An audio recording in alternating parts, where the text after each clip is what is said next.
Spirituality Quotient. He's just returning from the World Parliament of Religions in Toronto. And Swami Nikhilesh, and I'll just give you a bit of background on Swamiji. He currently heads the Sri Ramakrishna Ashrama, Rajkot, which is a branch center of Ramakrishna Math. Ramakrishna Math and Ramakrishna Mission, the distinguished twin worldwide organizations, were started by Swami Vivekananda around 120 years back, having their headquarters in Vellore Math, and presently have 205 branches all over the world. He graduated in chemical engineering with honors in 1970 and post-graduated in industrial engineering in 1972. After working for a short period as a management consultant, he renounced the world and joined the Ramakrishna Order at its headquarters in 1976. He was then posted to Ranchi from 1977 to 1986, where he guided the Rural and Tribal Development Project, Divyayan Krishi Vigyan Kendra, which he later received the award for the best KVK of the country. Later, for 11 years, he edited the Gujarati monthly Sri Ramakrishna Jyot, published by Sri Ramakrishna Ashrama, Rajkot. So, thank you all, and we'll get started. Thank you.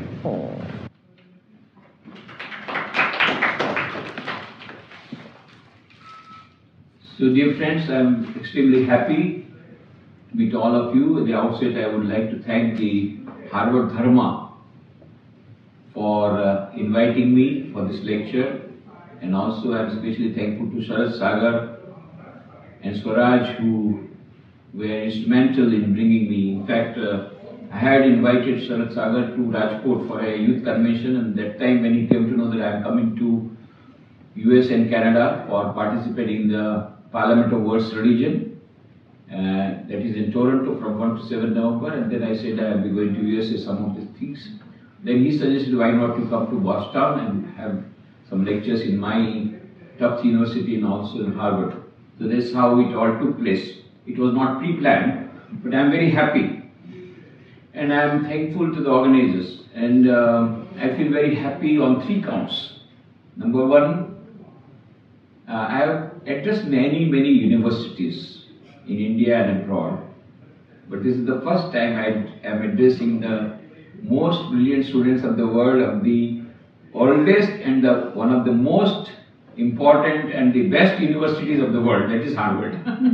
So I feel very much happy that I am with you all this evening and addressing all of you, the brilliant students. Secondly,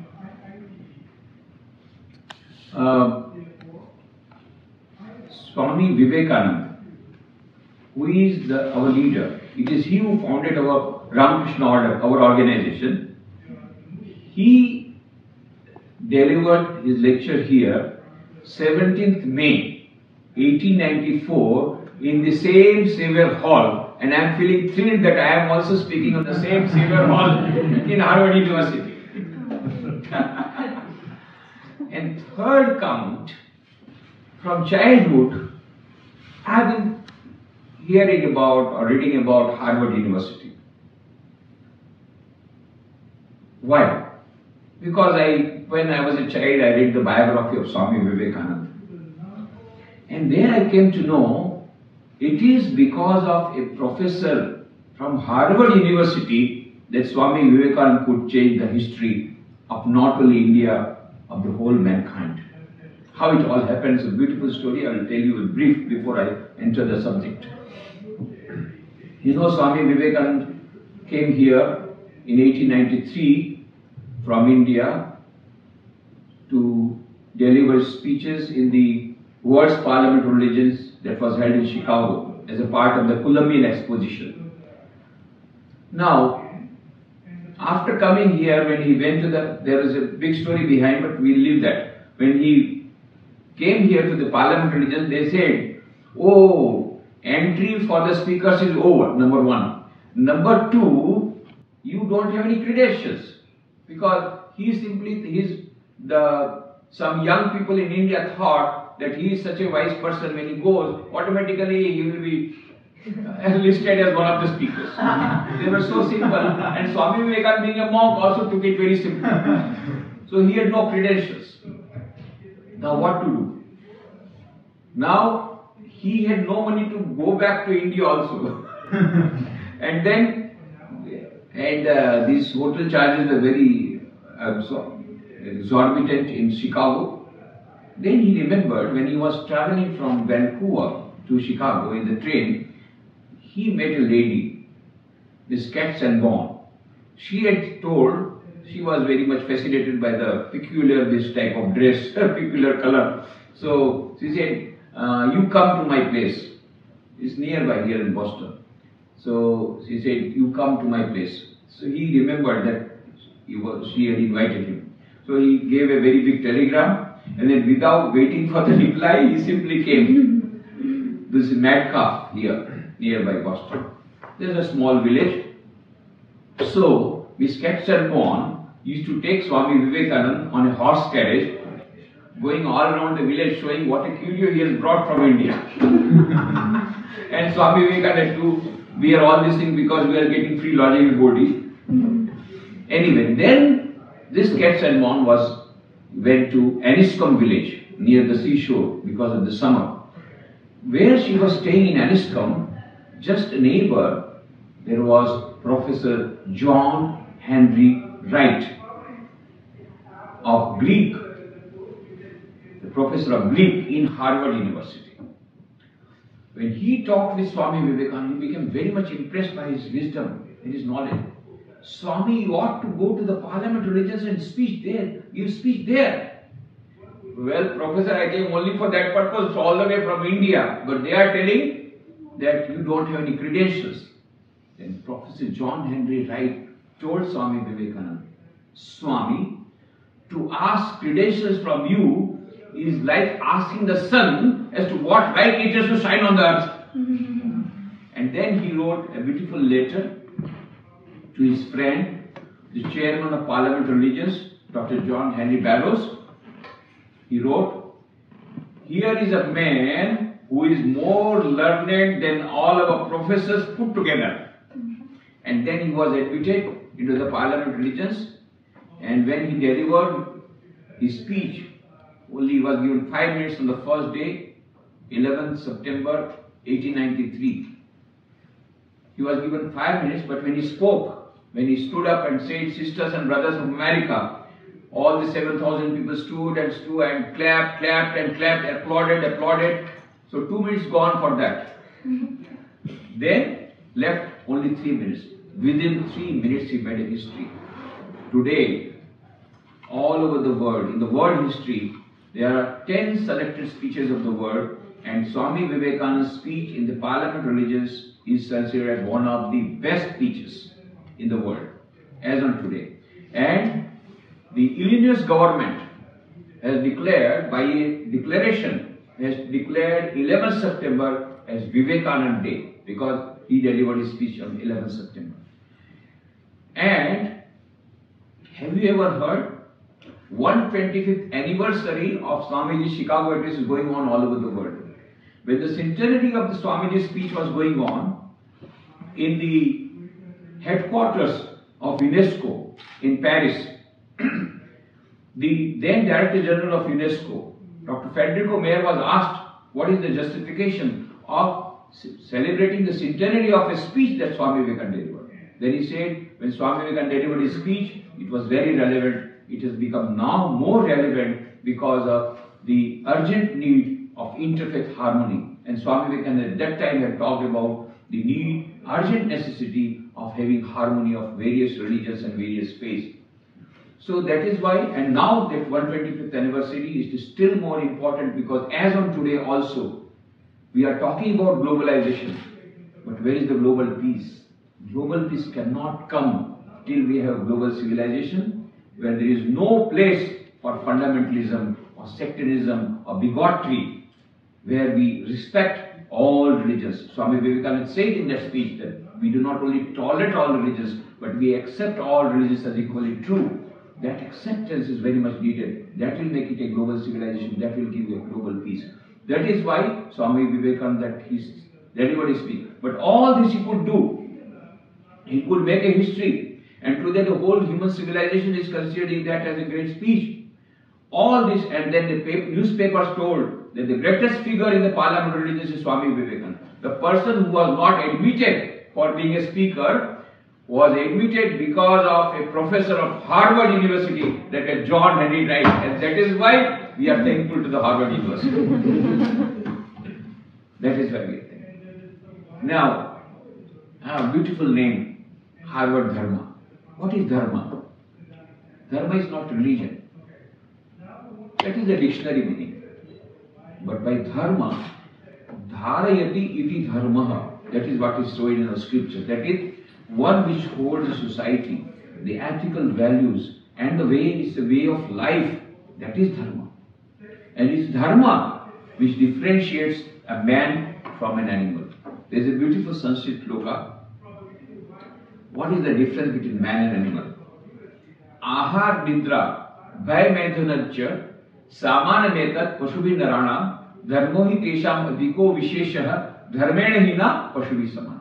There are four things common between man and animal. What are they? Ahar, food, nidra, sleep, bhay, fear, maidhanajya, reproduction. These are the four things. Animals also produce children and have reproduction, and then this man also produce. Then what is the difference? Difference is dharma. It is dharma which differentiates a man from an animal. Otherwise, all the things are common. What is this dharma? This dharma is a way of life. And there is a beautiful book, The Phenomena of Man, by Teilhard de Chardin. He was a botanist by profession. His books were published posthumously, and one of the best books that he has written is The Phenomena of Man. Then he raises this question: what is the difference between a man and an animal? And somebody said intelligence. He said not necessarily so. There is a cat. Okay, a cat. You put some milk in the kitchen. Okay, the cat comes and takes out the milk, steals the milk. So what you do next day? You put milk not in the kitchen, in some other room, and next day morning you find cat has taken milk from there also, so he is more intelligent. So cat is also intelligent. Then what is the difference? Teilhard de Chardin says beautifully, the difference is this: while a man knows what he knows, an animal does not know what he knows.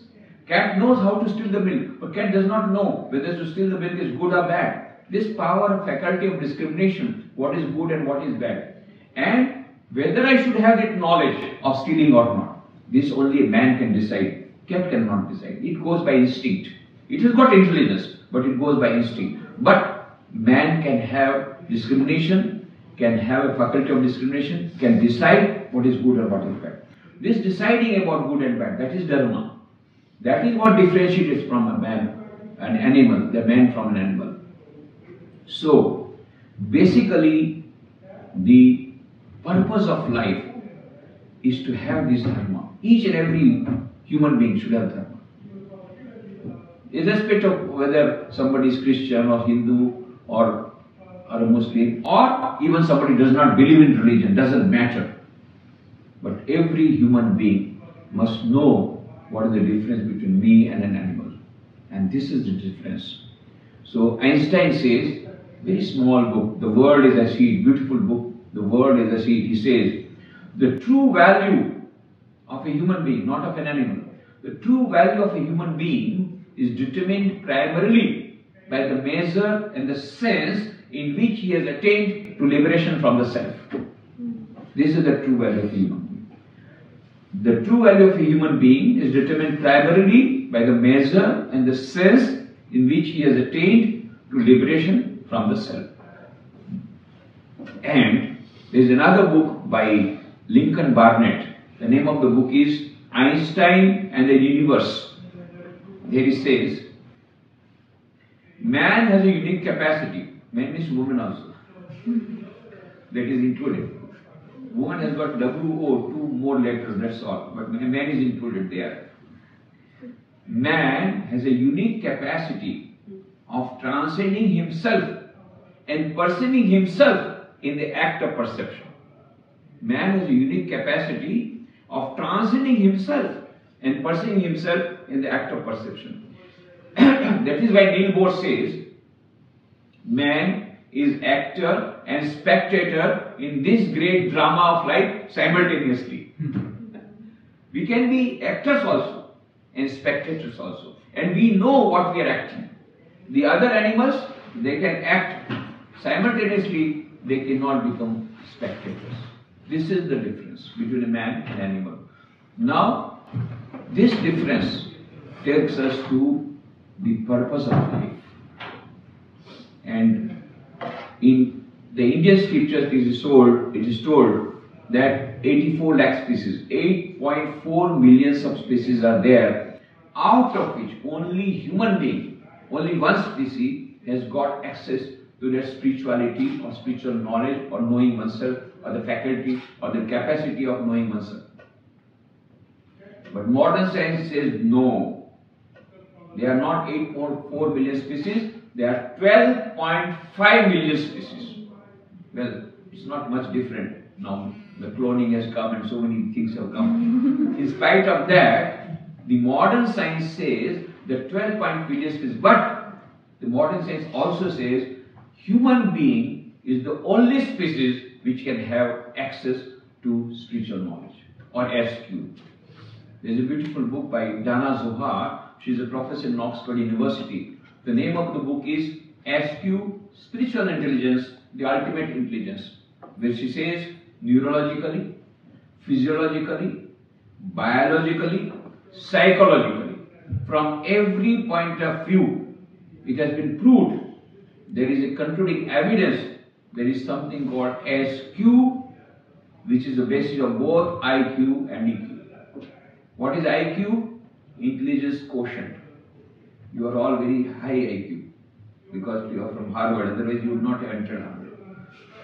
Now, IQ, what is IQ? IQ will tell you how to play the game of life. What is EQ? Daniel Goleman made a research in 1991 and said EQ is more important than IQ. What is EQ? EQ will tell you how to play the game of life under changed circumstances with changed strategies. When the emotions are there, how to control emotions. When there is anger, how to control anger, envy, jealousy. These are all will be told by EQ. Simple IQ cannot give you the capacity of controlling your anger. EQ is important. And the latest discovery of the modern science is SQ, spiritual quotient, where she says IQ will tell you how to play the game of life, EQ will tell you how to play the game of life under changed circumstances, with changed strategies, and SQ will tell you whether to play the game of life at all or not. What is the purpose of life? What is the meaning of life? Why I am here? What is the ultimate aim of life? So that I don't have any regrets at the time of death. That will be decided by SQ. Now most of the people have got high IQ, low EQ, no SQ. That is the tragedy. I asked many youngsters, what is the aim of life? Yeah, aim of life is this, I will become that, I will have a very good package, very good career development, this and that. But what is the ultimate aim of life? I never thought about it. So when will you think? Then the car will already reach another destination. Then I will, before the car starts, you must ask the question, where do you want to go? Your car has started 20 years back, 25 years, 30 years back, and you have not asked this question. Where do I want to go? Where do I want to reach? Ultimate destination. That is SQ. This is the faculty, only prerogative, a special prerogative of every human being, where he can decide what is the ultimate aim of my life and where do I want to achieve, what do I want to achieve. This is SQ. What is the meaning of life? What is the purpose of life? Most of the people, that is why Dana Zohar says, unfortunately we are living in a dumb society where we have lost the value, where we have lost the very purpose of life. And she gives a beautiful example. By the side of the Mexican coast, there was a management consultant. He saw at a little distance, there was a fisherman who was sleeping in his boat. And it was afternoon. So that management consultant asked, hey, what are you doing? Why are you not fishing? Then that person sleeping posture said, "You sir, you know what happened? In the early morning I got a very good catch, very big catch. So I got a very big fish, I sold it, I got very good money, and that amount is sufficient for my today's needs. My quota is over, and so I am enjoying." What? Is there any quota system here? You must earn more money. But what I should do with more money? My today's quota is over. No. You should earn more money and deposit. Deposit? You never heard the word deposit. Yes, open a bank account and deposit. Then go on depositing. When you got more money, have another boat. Then you will have more fishes and more money. What do I do with that money? Again deposit. Likewise, you go on having more and more boats. Then you will become CEO of a multinational company. And then you go headquarters from Mexico to New York. And then you will have a global company, and then you all over the world. Naturally, you open your branches. Naturally, you will have to travel all over the world, and the doctor says, "No more. It is third surgery, bypass surgery. Blood pressure is increased, bypass surgery is gone." When the third bypass surgery, and the doctor says, "No more," then sell your company. Retire. Sell your company, come back to me. I am an investment expert from Harvard. Well, I will tell you how to invest money, and you invest money like this, and you see, you will get fixed income, and you will be able to sleep nicely. I was sleeping nicely till you woke me up. So Dana Zohar says, for sleeping nicely, such a roundabout procedure. Dana Zohar says, this fisherman has low IQ. He doesn't know how to make money. This management expert has got high IQ. He knows how to make money. But this fisherman has got high SQ. He knows the purpose of life is to have happiness and peace in life. But this management expert has missed that goal. Unfortunately, we are living in a dumb society where we have forgotten the basic purpose of life. And that is why SQ is more important for all of us. A time has come when we must know the purpose of life is not only to have, of course, I still tell you, don't misunderstand me, we must have career development, we must have a big package, as big package as possible, we must enjoy life, of course, but at the same time, we must know what is the ultimate purpose of life. At the end of the game, what counts. A day will come when we have to say goodbye to this world, and not a single key of any bank account or any safe deposit vault, anything will go with us. So, have we prepared for that? And that is the ultimate thing. And then, do we want real happiness? How much happiness we want? So, if you want little happiness, short-term happiness, short-term success, short-term peace, go for IQ. If you want long-term happiness, long-term peace, long-term success, go for EQ also. But if you want everlasting life, everlasting happiness, eternal peace, then you must have SQ also.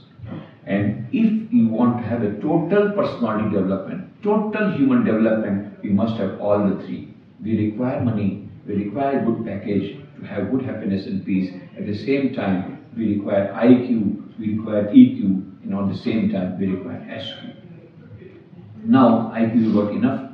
EQ you will slowly get by your experience, both types of experiences. You will get more IQ, EQ also. Now, let us come to SQ. How to develop SQ? And how do you know if somebody developed SQ? Now, there are many parameters that have been given in various books on SQ, but I will try to be very brief and I will be very concise and beautiful. The whole gamut, whole gist of Vedanta and whole gist of SQ has been given by Swami Vivekananda in one paragraph in his book on Rajyoga. What does he say? Each soul is potentially divine. Each soul, irrespective of caste, creed, color, religion, nationality, is potentially divine. Potentially divine. The goal of human life, the purpose of human life, is to manifest this divinity within. How? By controlling nature, external and internal. What happens when we manifest the divinity within? The very nature of the divinity is infinite knowledge, infinite bliss, infinite existence, Satchit Ananda. That is what Vedanta says. But in every religion you will find that ultimately the kingdom of heaven is within you, says Christianity. And Islam also says man was made in his own image by God. So that divinity is the real crux of the whole thing. It is that which differentiates man from animal. Now we all have got that potential divinity. The goal of human life is to manifest this divinity within by controlling nature, external and internal. How to do it? Do this either by work or worship or psychic control or philosophy, by one or more or all of these, and be free. This is the whole of religion. Dogmas, rituals, worship, temple, churches, mosques are but secondary details. Remember, they are not unimportant, but they are secondary. What is primary? Manifesting the divinity within. How to do it? 4 methods. One is the method that is called Raj Yoga, method of meditation. The path of meditation. Raj Yoga consists of 8 steps: Yama, Niyama, Asana, Pranayama, Pratyahara, Dharana, Dhyan, Samadhi. Yama is 5: Satya, Asteya, Brahmacharya, Aparigraha, Ahimsa. Satya means truthfulness, Asteya non-stealing, Brahmacharya continuous, Aparigraha non-covetousness, and Ahimsa non-violence. So these 5 virtues if we practice, and also 5 niyamas: Santosh, Shauch, purity, cleanliness; Santosh, contentment; Tap, austerity; Swadhyay, study; and Ishwar Pranidhana, that is surrender to God. If these 5 yama and 5 niyama, that is the foundation on which the Raj Yoga stands. And then asana, pranayama, pratyahara, dharana, dhyan. Last is samadhi. Samadhi is the state when you go beyond time, space and causation. It is at this stage only when you can realize that ultimate reality. And when you come to know that ultimate reality is beyond time, space and causation. When Dr. Kalam, the then president, who was the former president of India, when he came to Rajkot, our ashrama, he sat down in the temple. He went into deep meditation. Afterwards he told, for the first time I had a first-hand experience that time becomes indeterminate. He was lost in meditation. We had to shake him because it was getting late for him to go to the airport. Though he was a Muslim, it was a Hindu temple, but look at his Catholicity and look at his purity of mind that he got and went into deep meditation. That deep meditation, when you go there, you go beyond time, space and causation. That you come face to face with ultimate reality. That is the path of meditation. Second is Bhakti Yoga. That is the path of Bhakti, path of love. Love. Everyone, I ask youngsters how much love you want. 20 kg or 50 kg? 50 kg. 50 kg, 100 kg, 100 kg. How much love you want so that you say, I don't want any more love. I want unlimited love. You want to receive unlimited love and you want to give also unlimited love. But Swami Vivekananda says in his book on Religion of Love, he says, there cannot be an unlimited love between 2 limited human beings going towards death. Their moods also changing all the time and both going towards death. So there can be an infinite love between infinite God and infinite ultimate reality which is residing inside every human being, that divinity. That is the path of love, path of devotion, path of bhakti. You see, this Islam is nothing but surrender to God. It has come from the word salam. Christianity always says, you love the Lord thy God with all thy heart, with all thy mind, with all thy soul. That is also Christianity, also based on this religion of love. Third is the path of knowledge, where you want to know your ultimate reality. Who am I? What is my true nature? Am I the body or body mind? No.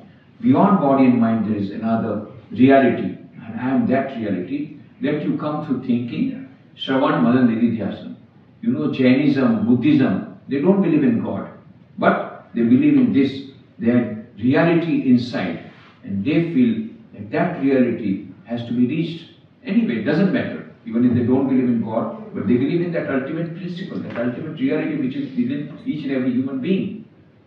And the purpose is to realize our true nature. That is Jnana Yoga. And fourth is, which is very important for all of us, is the path of action. All of you will have to do action. You are all students, you have to study. Professors, they have to teach. Then there are businessmen, they have to do business. There are housewives, they have to cook. Everybody has to do some work or the other. So Swami Vivekananda has given for the modern age another fourth path, which is already there in scriptures, but he has given more importance to it, and that is the path of action. That is converting work into worship. How? Because that ultimate reality, which is within me, is also within you. That divinity within me is also within you. And the same reality is permeating the whole world. Sarvam kalu idam brahma. Isha vasmidam sarvam yatkincha jagatyam jagat. Tena taktena bhunjita ma vidakasa siddhanam. It is the same divine principle which is permeating the whole universe. And now the modern quantum mechanics has proved it, that it is a holistic universe. All the particles of the whole universe are interconnected at deeper levels, says Bell's theorem, that has been verified by David Bohm, a Nobel Prize physicist. And that is why Schrödinger, another Nobel Prize physicist, says consciousness is a singular of which the plural is unknown. Consciousness is a singular of which the plural is unknown. It is only one universal consciousness permeating the whole world. And that is why, from that stems the law of karma, which states, if you do good, you will get good. If you do that, you will do bad. Why? Because I and you are not. If I injure you, I injure myself. Because you and I are not different. That is the rationality. And this Karma Yoga says, try to serve others. And then Swami Vivekananda says, at long last you will understand. Not now. At long last you will understand. The best way to become happy is to see that others are happy. And the best way to get peace of mind is to pray for others' peace of mind. And he used to say that when you start your meditation, and these are the four methods, now which is the best method? Whatever suits you is your best method. You take up whatever method out of these four. But he was asked this question, what is the method you have selected? He said, I have taken all the four yogas simultaneously. This yoga word also you must remember. Yoga is not like yogasana. Yes, you must differentiate. Yoga, normally people say, I am doing yoga. What is this yoga? Yes, I am doing this. No, that is not. And sometimes pranayama. No. That is only one part of Hatha Yoga, and Hatha Yoga is only part of one lower part of Raj Yoga. No. Yoga is union between the individual self and the Supreme Self. When you get infinite knowledge, infinite bliss, infinite happiness, that is yoga.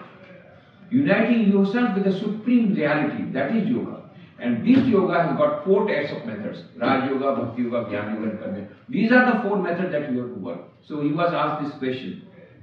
Which method you adopted? He said, I have adopted all the four methods. So Roma Rolla, Nobel Prize winner, laureate says, Swami Vivekananda rode on all the four horses simultaneously. All the four yogas he simultaneously. Then he says, if we want an integrated personality, then we must utilize all our faculties.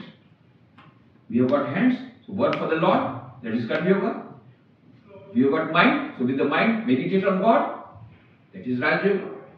So we have also got the intellect, with that, try to reason out what is the ultimate reality, that is Jnana Yoga, path of knowledge. And all of us have got a heart, we want to give love, we want to receive love, unlimited love, infinite love. So love the Lord thy God with all thy strength, with all thy mind, with all thy soul, with all thy heart. And that is the path of devotion. So why not combine all the four methods and use all the faculties simultaneously? You know, in the field of management, they were telling, if you want to, in the very competitive age is globalization, so if you want to exist in the competition, you must have high productivity. High productivity will come how? By maximum utilization of all the resources.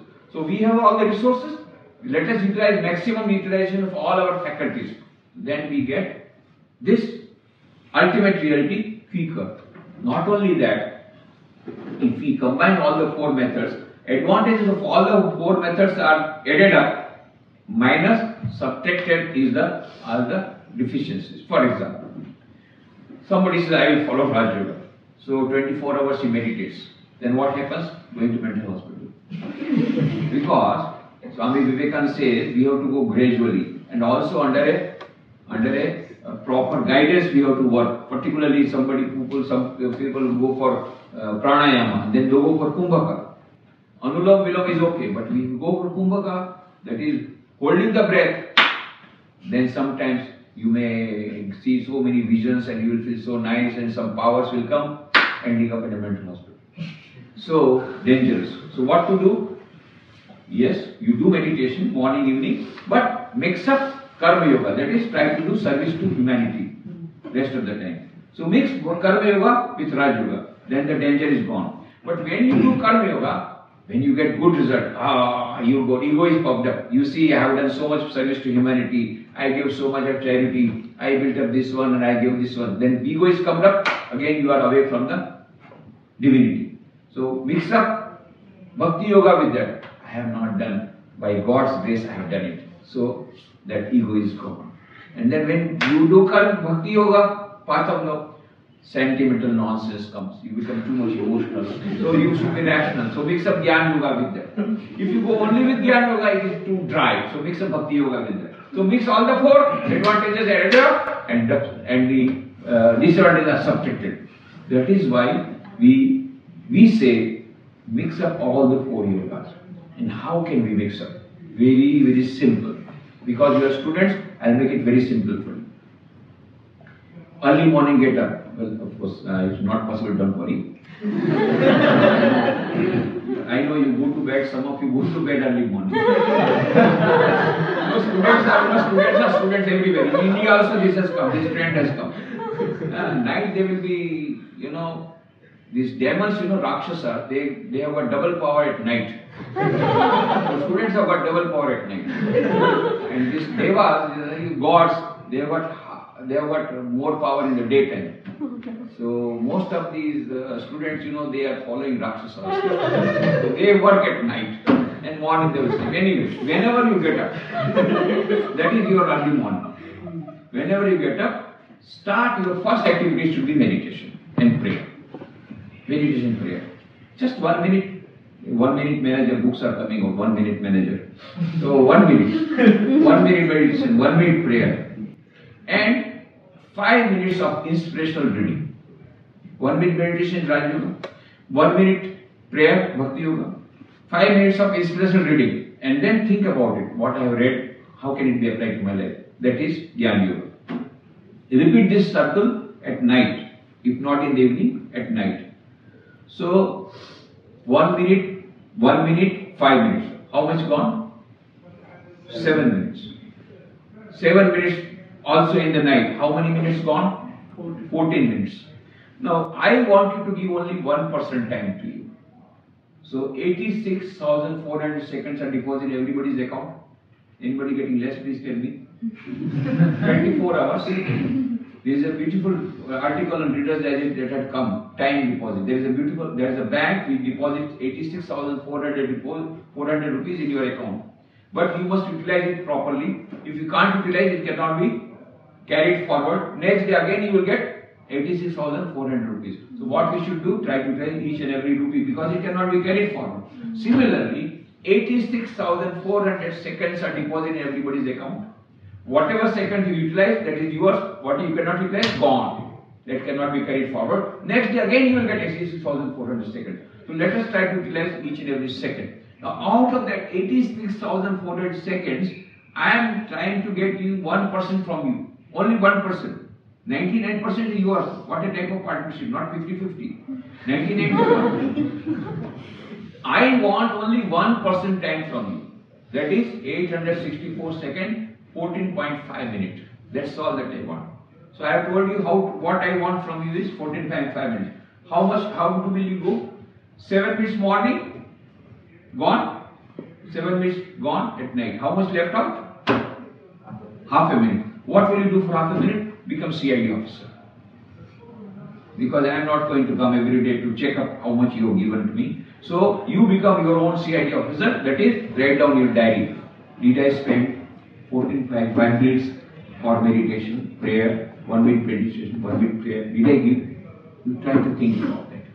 So if you can give like that, I can assure you, you will develop IQ, EQ, SQ, all the three. IQ already you have got too much, but EQ also will develop, and SQ will also come to you. And gradually, you will getting more and more SQ, and then you will realize that this is the crux of the whole thing. As a human being, the goal of human life is to have an infinite happiness, infinite bliss, eternal happiness, eternal peace, and infinite life.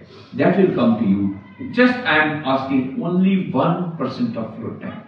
Start with that. I am asking for 1%, but I know once you get so much of joy, you yourself you will increase the time of meditation, the time of inspirational reading. But start with 1 minute, 5 minutes.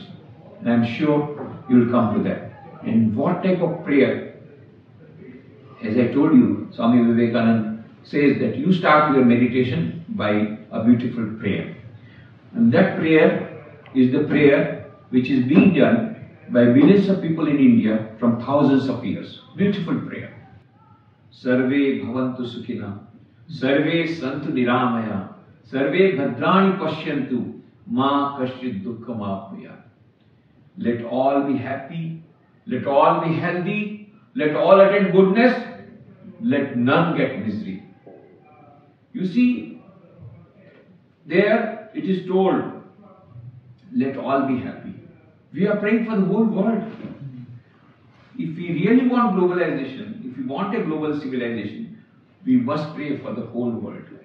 And if you pray, then Swami Vivekananda says, at long last you will understand the best way to become happy is to see that others are happy. And the best way to get peace of mind is to pray for others' peace of mind. You see, when you pray for the peace of mind of others, they will also get peace of mind. First you will get peace of mind, because it is a holistic universe. All the particles are, there is one universal consciousness. You can experiment yourself. I have told so many people, you try to experiment. They say yes, we are getting happiness and peace. Some people say no, we are praying and still we are not getting the result. I said there is something wrong in your prayer. Some people, they pray, oh Lord, let all be happy, minus my mother-in-law. Oh Lord, let all be happy, minus my wife. Don't put a bracket there. Let all be happy, irrespective of caste, creed, color, religion, nationality. No bracket there. If you put a bracket, then again the holistic feelings do not flow. So at the time of prayer, at least, whole day you may fight with your wife, doesn't matter. But at least at the time of prayer, oh Lord, let all be happy. Irrespective of caste, creed, color, religion. If you can pray like that, you will find peace coming to you, happiness coming to you. So this is a holistic prayer. So little bit of meditation, little bit of prayer, little bit of inspirational reading, and whatever work you do whole day, try to do in the spirit of worship. How can you do it? Sandwich sadhana. You know sandwich? You are eating a sandwich, you know how to prepare sandwich. You know also how to prepare sandwich. Just take a piece of bread, okay? Just take a piece of bread and put some potatoes or cheese or butter, whatever you want to put, okay? And put another piece of bread. Sandwich is ready. Similarly, morning you get up, whatever you get, oh Lord, whatever I will be doing whole day, it is all dedicated unto you. The work also dedicated to you, and fruits also dedicated to you. And whole day go on putting masala. Whole day putting all cheese and butter and whatever you want to put. Now night again put another piece of bread. Whole prayer. Oh Lord, whatever I have done whole day is offered to you, fruit also dedicated to you, and work also dedicated. Convert work into worship by sandwich sadhana. So try to practice these 4 yogas. Huh? Yes, you can take that sandwich also, real sandwich, that sandwich also, both. But if you can practice these 4 yogas, I can assure you, gradually IQ, EQ, SQ, all will come. And we will get happiness and peace in everyday life. And also, our relationship will be better. There's a beautiful book I have brought for you, Nursing Relationship, The Art of Sharing Mechanic.